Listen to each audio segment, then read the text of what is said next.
Et le message que je voudrais vous partager, je l'appelais « À quoi t'attends-tu » ? On va regarder ensemble d'abord pour démarrer. C'est très rare que je démarre avec une lecture, mais on va regarder Jean chapitre 5 à partir du verset 2. Et on va regarder cette histoire que personnellement je trouve assez extraordinaire. On nous dit, à Jérusalem, près de la porte des brebis, il y a une piscine qui s'appelle en hébreu Bethesda et qui a 5 portiques. Sous ces portiques étaient couchés un grand nombre de malades, des aveugles, des boiteux, des paralytiques, qui attendaient le mouvement de l'eau. Car un ange descendait de temps en temps dans la piscine et agitait l'eau. Et celui qui y descendait le premier, après que l'eau avait été agitée, était guéri, quelle que fût sa maladie. Là se trouvait un homme malade depuis 38 ans. Jésus, l'ayant vu coucher, et sachant qu'il était malade depuis longtemps, lui dit « Veux-tu être guéri ?» Le malade lui répondit « Seigneur, je n'ai personne pour me jeter dans la piscine quand l'eau est agitée. Et pendant que j'y vais, un autre descend avant moi. »« Lève-toi, lui dit Jésus, prends ton lit et marche. » Aussitôt, cet homme fut guéri, il prit son lit et marcha. Nous sommes à Jérusalem. Nous sommes à Jérusalem au début du ministère de Jésus. On est près de la porte des brebis.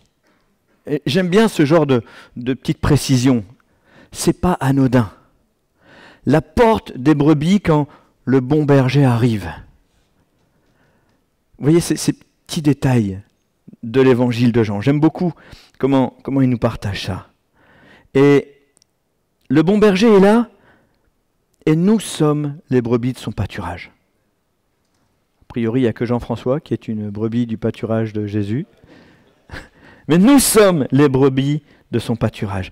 Et nous sommes maintenant plus précisément à Bethesda. Est-ce que vous savez ce que signifie Bethesda ? Bethesda signifie lieu de miséricorde, maison de miséricorde. La miséricorde, c'est la compassion face à la misère de quelqu'un. Alors, on se resitue. Les brebis, le bon berger, dans la maison de miséricorde. J'aime beaucoup ce que le Seigneur est en train de nous dire ici. Jésus se positionne, et là se trouve un grand nombre de personnes qui ont besoin d'un miracle.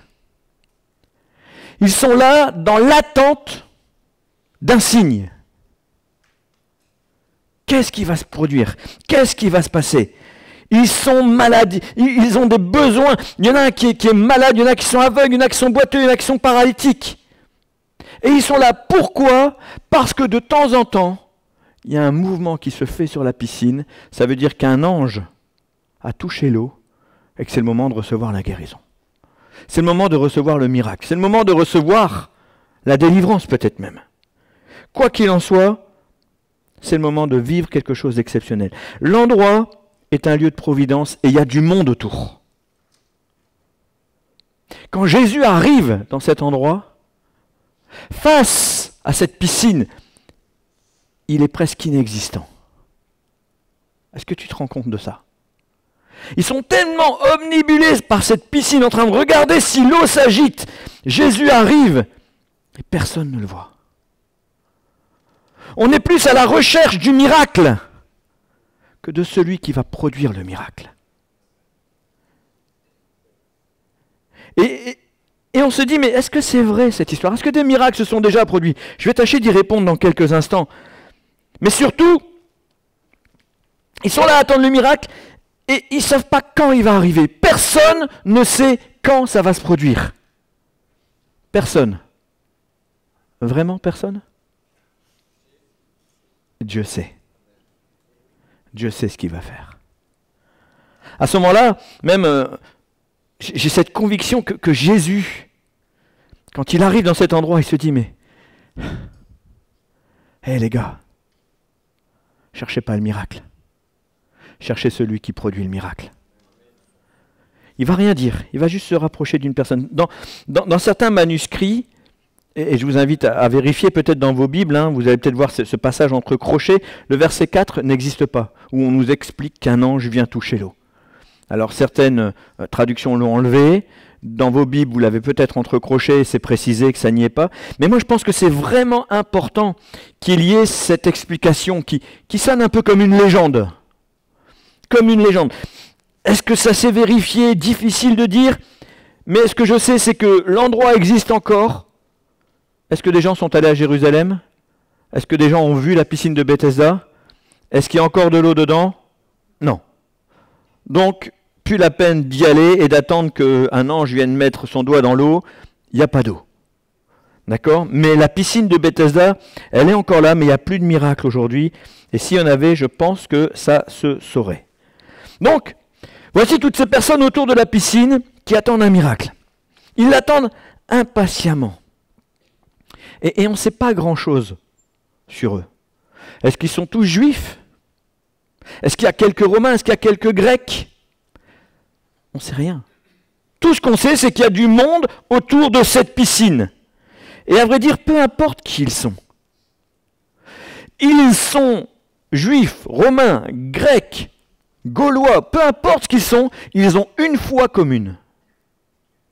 Si l'eau s'agite, il y aura un miracle. Vous êtes d'accord avec ça? Sinon, ils ne sont pas autour de la piscine. Et il y a un autre fait. Il y a un homme qui est là depuis 38 ans. 38 années de galère.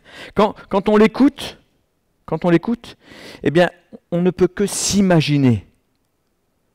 Et c'est là où je réponds à la question, est-ce qu'il s'est déjà produit des miracles? On ne peut que s'imaginer qu'il s'est déjà produit des miracles. Parce que tu ne passes pas 38 ans à côté d'une piscine si tu n'as jamais rien vu. Tu ne passes pas 38 ans à côté d'une piscine en espérant pouvoir te jeter dedans si c'est jamais rien passé. Et la preuve en est, il le dit lui-même. J'ai déjà vu l'eau, mais personne m'a mis dans l'eau. S'il le dit avec autant de regret, c'est qu'il s'est passé des choses. Il y a déjà eu des hommes, des femmes qui ont reçu ce qu'ils sont venus chercher à ce moment-là. On est loin de Lourdes, hein? On est à Jérusalem. On est loin d'une foi basée sur des visions. On est dans une foi profondément tournée vers Dieu qui envoie un ange. Mais on regarde à la piscine. Parce que sa foi, elle n'est pas au bon endroit. Voilà que Jésus s'adresse à lui. Alors, comment j'imagine la conversation? Jérémie, est-ce que tu peux venir un instant? Vas-y, viens sur scène. On va te voir sur les réseaux sociaux, ça ne te dérange pas? Voilà. Donc, ça c'est Jésus. Team Jésus, c'est ce qui est écrit sur son t-shirt. C'est Jésus. Et Jésus, il vient et il me dit, veux-tu être guéri? Vas-y, dis-moi, veux-tu être guéri?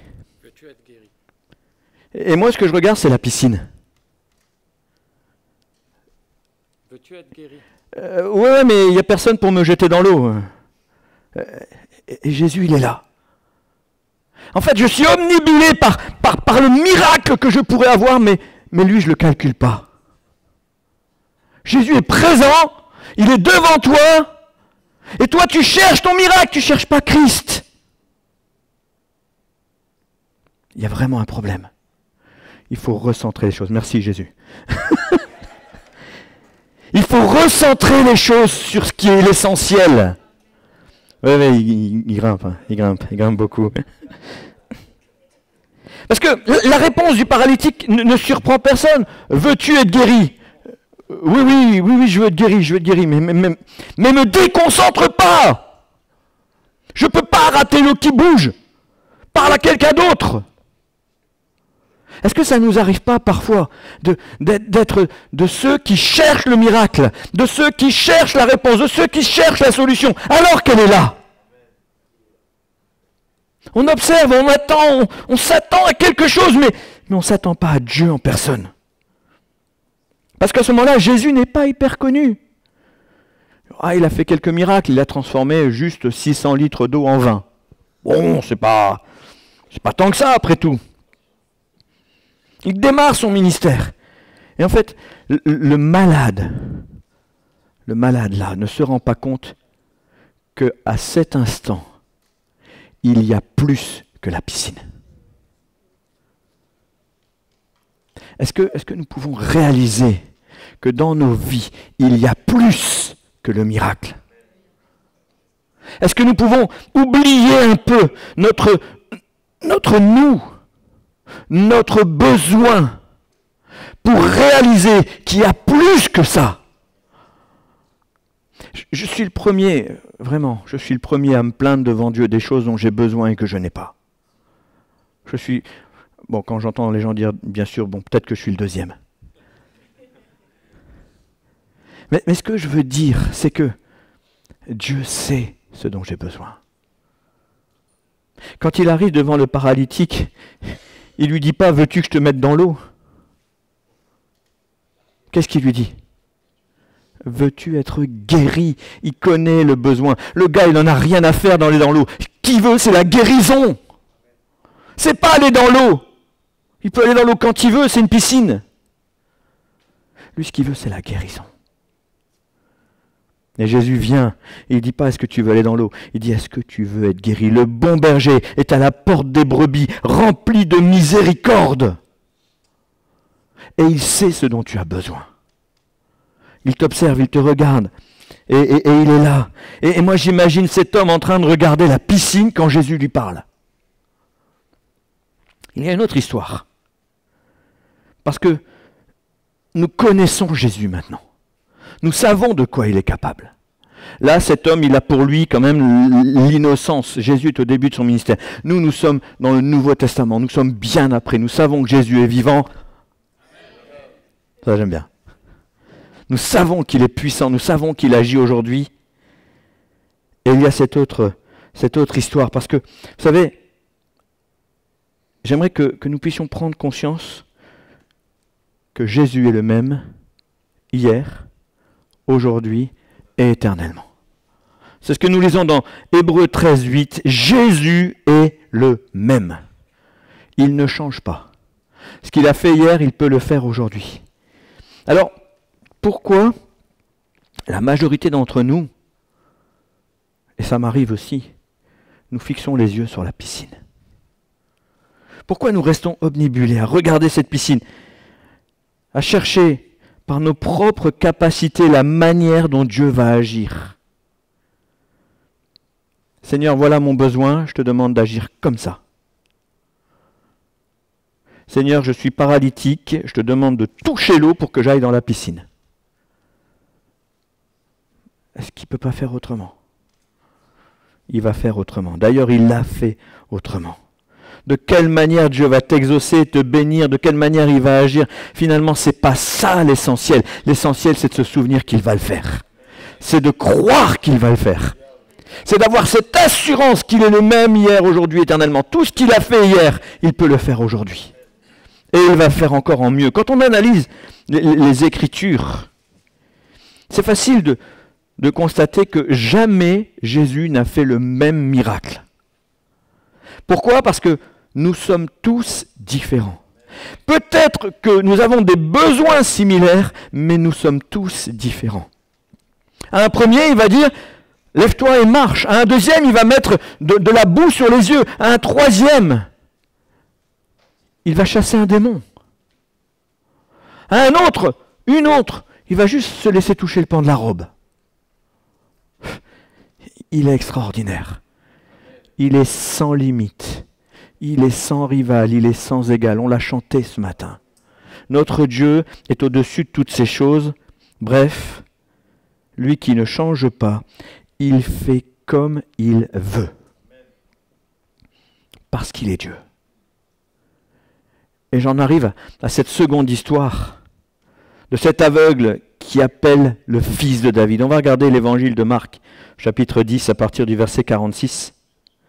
On nous dit, ils arrivèrent à Jéricho, et lorsque Jésus en sortit, avec ses disciples et avec une assez grande foule, le fils de Timée, Bartimée, mendiant, aveugle, était assis au bord du chemin. Il entendit que c'était Jésus de Nazareth. Il se mit à crier, « Fils de David, aie pitié de moi !» Plusieurs le reprenaient pour le faire taire, mais il criait beaucoup plus fort, « Fils de David, aie pitié de moi !» Jésus s'arrêta et dit, « Appelez-le. » Ils appelèrent l'aveugle en lui disant « Prends courage, lève-toi, il t'appelle. » L'aveugle jeta son manteau et se levant d'un bond, vint vers Jésus. Jésus, prenant la parole, lui dit « Que veux-tu que je te fasse ?» « Rabouni, lui répondit l'aveugle, que je recouvre la vue. » Et qu'est-ce qui s'est passé? Jésus lui dit « Va, ta foi t'a sauvé. » Aussitôt il recouvra la vue et suivit Jésus dans le chemin. C'est pas une histoire de dingue, ça. Si Bartimée, il arrive, « Aie pitié de moi !» Jésus lui dit, « Qu'est-ce que tu veux que je te fasse ?» Qui me parle? On est d'accord, Jésus connaît son besoin. D'accord. L'aveugle aurait pu très bien dire, « Seigneur, aie pitié, bénis-moi s'il te plaît. » Il l'aurait béni. « Merci, Seigneur. » Je fais très mal l'aveugle. Parce que j'ai la grâce de voir. J'ai la bénédiction de voir. Si cet homme avait dit, Jésus, j'aimerais que les gens soient autour de moi, soient un peu plus généreux, qui me donnent de quoi subvenir à mes propres besoins, pour moi, pour mes enfants, pour ma famille, Dieu aurait béni cet homme. Et il serait resté aveugle. Mais là, il est allé au bout des choses. Il lui a dit, que je vois. Je ne veux pas me contenter de ma condition. Ma condition ne me suffit pas. Je n'ai pas besoin de l'aumône des gens. Je n'ai pas besoin de la pitié des gens. Je n'ai pas besoin d'être béni. J'ai besoin de voir. Et au-delà de la vue humaine, il va voir la gloire de Dieu. Parce qu'il va suivre Christ partout où il va aller. Et dans notre cœur, est-ce que nous sommes capables de dire à Dieu, je veux voir. Heureux celui qui aura cru sans voir, d'accord. Mais dans ma vie, Seigneur, voilà, il y a tous mes besoins, il y a tous mes problèmes. Il y a la piscine de Bethesda, je sais ce que j'aimerais, je sais ce que j'attends. Mais maintenant, je ne veux plus regarder à la piscine. Je veux voir Christ dans sa gloire, dans ma vie. Je veux que ma vie voie la gloire de Dieu. Et pendant cette conversation, bien sûr, il a demandé, mais il n'a pas hésité à crier à Jésus. Et nous connaissons Jésus, mais est-ce que nous crions encore à lui? Parce que soyons sûrs d'une chose, c'est que si nous crions à Dieu, il entend. Parfois on se dit, il attend, j'ai crié, mais il n'entend pas. Il a entendu. Il a entendu. Mais toi, est-ce que tu as entendu le retour? Est-ce que tu as entendu l'appel? Est-ce que tu as entendu sa réponse? Est-ce que tu as entendu? Peut-être que Dieu t'a dit, sois encore patient juste un instant. Mais ça, on n'aime pas trop. La patience, c'est pas le fort de l'homme. Je reconnais que moi-même, quand Dieu me dit, Fred, attends, je dis, Seigneur, encore combien de temps?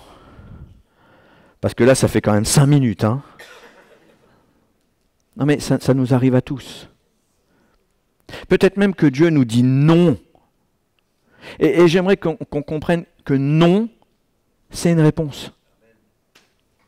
Oui, les amis, parfois on regarde tellement à la piscine, on voudrait que ce soit oui. Mais quand Dieu dit non, accepte. Passe à autre chose. Accepte de passer à autre chose. Arrête de fixer les yeux sur la piscine. Arrête de chercher le miracle pour lequel Dieu t'a dit non. Regarde à Dieu et vise autre chose. Ouvre les yeux, que tu puisses voir sa gloire. Quand Jésus est là, est-ce que nous crions à lui? Est-ce qu'on s'attend à sa toute-puissance? Ou est-ce qu'on veut juste notre petit miracle? Notre petit exaucement? Est-ce qu'on croit qu'il peut faire plus que nous sauver? Est-ce qu'on croit qu'il peut faire plus que nous réunir? Est-ce qu'on croit même qu'il peut faire plus que nous utiliser? Parce que notre désir, c'est d'être un instrument entre ses mains. J'imagine que quand Bartimée a entendu « Il t'appelle », dans son cœur, il s'est passé quelque chose d'incroyable. Vous savez, il était en train de crier et tout le monde disait « Chut, tais-toi, dérange pas le maître ». Mais là, quand il entend « il t'appelle », qu'est-ce que vous pensez qui se passe dans son cœur? Moi, j'imagine qu'il se dit « punaise, c'est gagné ». Ça y est, c'est maintenant, c'est aujourd'hui qu'il va se passer un miracle dans ma vie, parce que Dieu m'appelle. Jésus est là et il m'appelle. Et vous savez ce qu'il fait? Il jette son vieux manteau. Autrement dit, les choses anciennes sont passées. J'ai plus besoin de ce manteau. Demain, je vais travailler, je vais pouvoir m'en acheter un tout neuf. J'ai plus besoin que les gens me reconnaissent par ce vieux manteau. Vous savez, quand on voyait le vieux manteau de loin, on disait « laissez passer, c'est Bartimée ».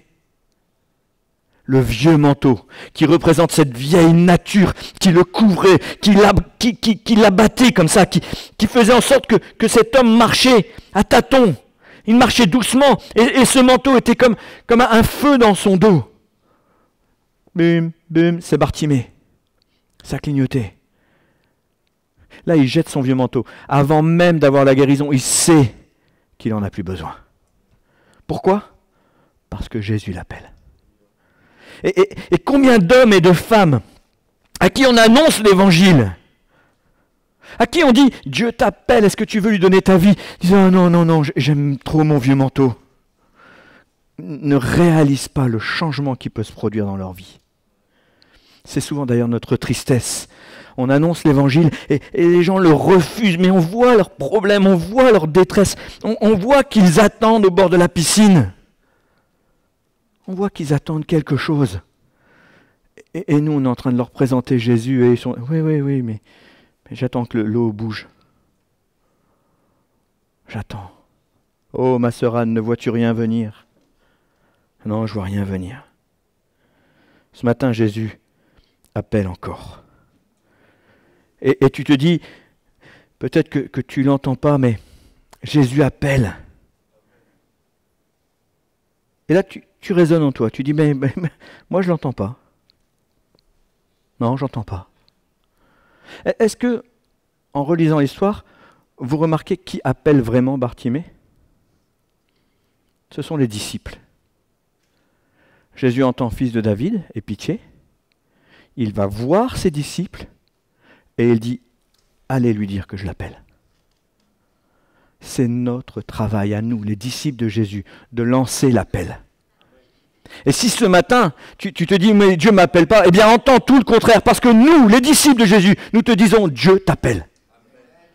Dieu t'appelle. Qu'est-ce que tu vas faire? Rester assis ou te dire « C'est gagné ». Garder ta vieille croûte sur le dos ou jeter ton vieux manteau? Dieu t'appelle. Quel que soit le problème auquel tu es confronté, même toi qui es derrière ton écran, quel que soit le problème auquel tu es confronté, Dieu t'appelle. Dieu ne s'arrête pas à un écran, Dieu ne s'arrête pas à une salle. Dieu t'appelle. Qu'est-ce que tu vas lui demander? Est-ce que tu vas le laisser passer? Jésus, aie pitié, appelez-le. Oh non, je ne veux pas le déranger. Je voulais juste voir s'il m'entendait. Mais il y a des gens qui sont comme ça. Ils viennent nous voir, nous, les enfants de Dieu, en disant, tu sais, moi je ne crois pas, mais est-ce que tu pourrais prier pour moi? Ça vous est jamais arrivé, ça? Ces gens-là qui viennent vous voir en disant, tu sais, j'ai quelqu'un dans ma famille qui est vraiment très malade. Est-ce que tu pourrais demander à l'église de prier pour nous, pour ma famille, pour moi? J'ai envie de lui dire, mais viens, on va prier ensemble tous les deux maintenant. Non, je préfère. On a fait une petite évangélisation dans la rue avec David et il y avait cet homme qui a une maladie, qui a un cancer. Et je lui dis, est-ce que tu veux qu'on prie maintenant pour toi? Non, priez de votre côté. Jésus là, il passe.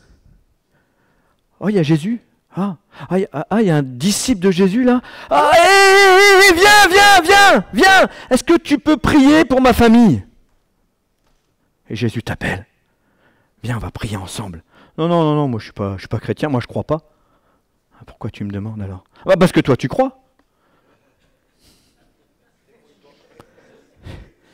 Donc Tu crois que ma foi va faire la différence dans ce que toi tu ne crois pas. Mais il y a un problème quelque part. En quoi tu ne crois pas?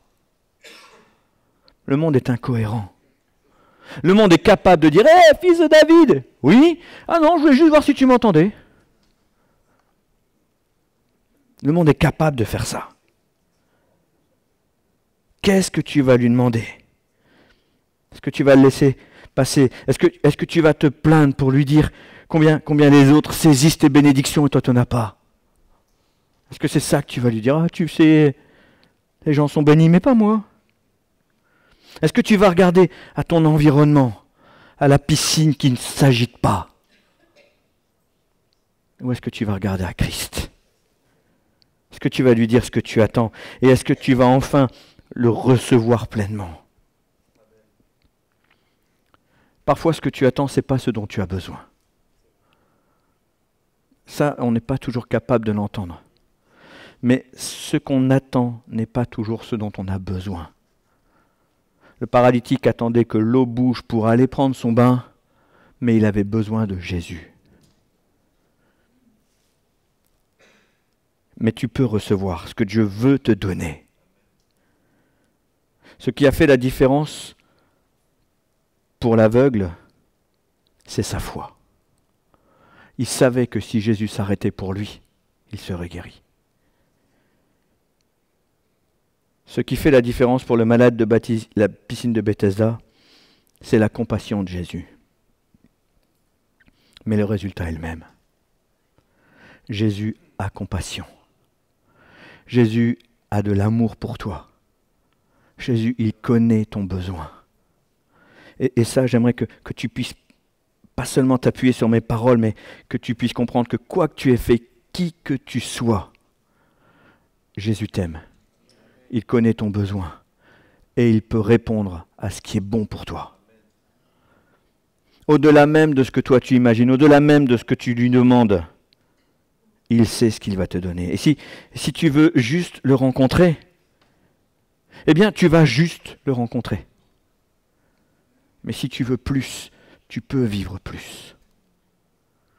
Si tu veux juste te contenter d'être un chrétien bien gentil, bien sympa, qui vit sa vie de chrétien avec ses galères, avec tout son lot de misère, tu peux choisir cette voie-là.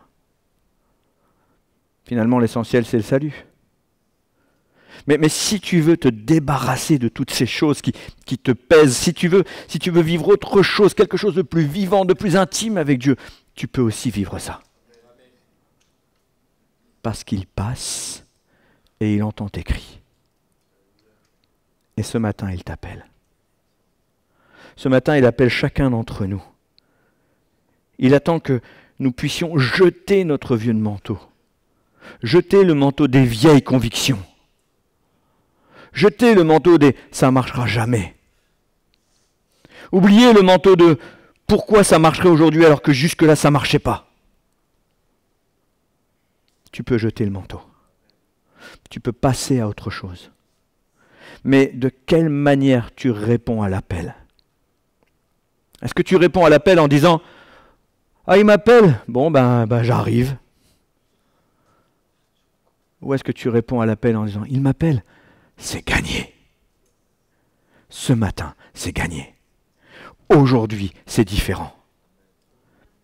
Et peut-être tu résonnes dans ton cœur, dans ta tête, tu dis oui, ça on me l'a déjà dit 1000 fois. Ne raisonne pas. Ne raisonne pas. Dieu t'a donné un rendez-vous aujourd'hui. Est-ce que c'était juste pour entendre des beaux témoignages, des beaux chants, te retrouver, prendre un café ici parce qu'on sert le café à 9h30 ? Non, il t'a donné un rendez-vous parce qu'il veut que tu vois sa gloire. Il veut ouvrir tes yeux pour que tu vois sa gloire. Quel que soit le domaine de ta vie, il veut te montrer sa gloire. Et parfois ça ne tient pas à grand-chose. Parfois ça tient juste à un pas. Parfois ça tient à un abandon. Parfois, ça tient à une obéissance. Mais tout va dépendre de ta disposition de cœur. Alors j'aimerais ce matin que nous puissions prendre le temps de réfléchir à ce que nous demanderions à Jésus si maintenant il était là et qu'il disait « Que veux-tu que je te fasse ?» Et j'aimerais prier aussi pour les internautes. Alors, si vous le permettez, on va d'abord prier ensemble pour les internautes. On va d'abord prier pour eux parce qu'ils ne peuvent pas s'avancer. Ils ne peuvent pas venir ici. Mais là où ils sont, ils peuvent se lever et recevoir la grâce de Dieu, même chez eux. Est-ce que vous pensez, Église de Marguerite, que c'est possible? Alors, j'aimerais qu'on puisse élever nos voix et faire des prières pour ces hommes, ces femmes qui nous regardent. Tu es chez toi et peut-être que tu te demandes comment Dieu peut encore agir. Peut-être que tu es chez toi parce que tu ne peux pas physiquement aller dans une église, mais en tant que Dieu peut agir. Peut-être que même tu es en train de raisonner dans ton cœur en disant « L'église m'a tellement frappé que j'ai plus envie d'y aller. » Mais en tant que Dieu te veut dans une assemblée, Dieu veut que tu vois sa gloire, Dieu veut que tu la partages avec d'autres. Il ouvre un chemin pour toi. Alors, simplement, si tu veux vivre quelque chose de nouveau, eh bien, on va prier ensemble. Seigneur, je te prie pour cet homme, ces femmes derrière son écran. Je te demande, Seigneur, toute ta grâce pour cette personne. Que tu puisses maintenant la visiter par ton esprit. Oh Jésus, viens remplir son cœur. Viens remplir son âme. Seigneur, viens te manifester à elle afin qu'elle détourne le regard du miracle qu'elle attend pour enfin regarder à toi, Jésus. Seigneur, nous savons que c'est difficile de penser à autre chose quand on a un besoin, Seigneur, qui nous tient tant à cœur. Nous savons, Seigneur, que c'est difficile d'oublier ce qui nous blesse, d'oublier ce qui nous peine, d'oublier ce qui nous tire vers le bas, d'oublier ce qui nous fait mal. Mais Seigneur, je te demande de manifester ta présence maintenant et que nous puissions regarder à toi. Regardez à celui qui a la solution. Regardez à celui qui sauve. Regardez à celui qui guérit. Regardez à celui qui libère.